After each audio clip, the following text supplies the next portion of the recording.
So let's suppose you're one of those people that doesn't want to work with the pre-existing library of stuff within the Loop browser. Does this mean this function isn't for you? Well, it doesn't have to. You can add any audio you like into the Loop browser and add to it with your own sounds. And this tip's going to show you how. What I've done is to import a conga loop from Stylus RMX, which sounds like this.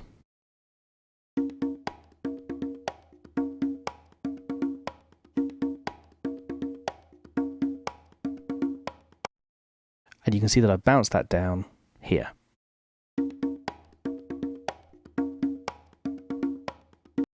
So it's exactly the same loop. So we can do away with the MIDI. I'm just going to mute that for the moment.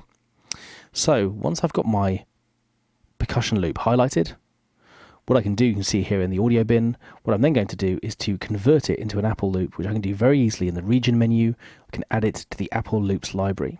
Now when I click on this, a specific dialog box will open. First of all, allowing me to give this loop a name. So conga loop is one name, but I'm going to make it a little bit more specific. Stylus conga loop. That will become useful a little bit later. So we've got that.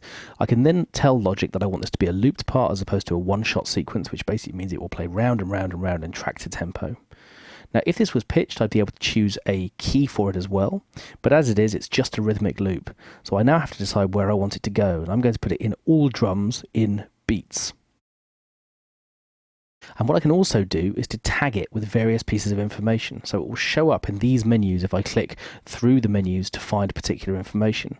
So I'm clicking single and clean, acoustic, relaxed, dry, and part. So rather than it being a fill part, this is going to be a main part within a piece as well. So once I've tagged the file and I've given it a name, I can click create.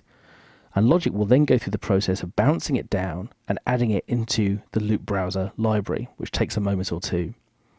But as soon as it's gone through this process, I should then be able to open up the Loop browser and go looking for that particular sound. And because I've called it Stylus Congas, because it's got a name which I don't think will be reflected in the Loop browser anywhere else, it will be incredibly easy to find it and integrate it.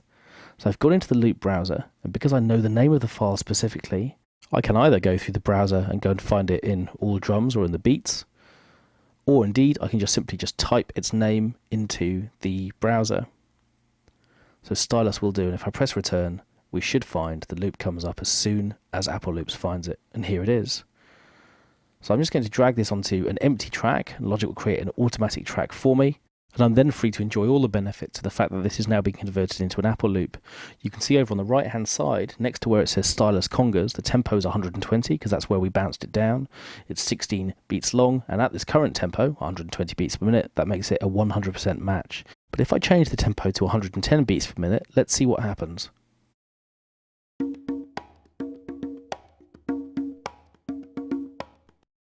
The original audio file has shortened, but the audio loop stays the same length. So I can take this conga part and integrate it into any track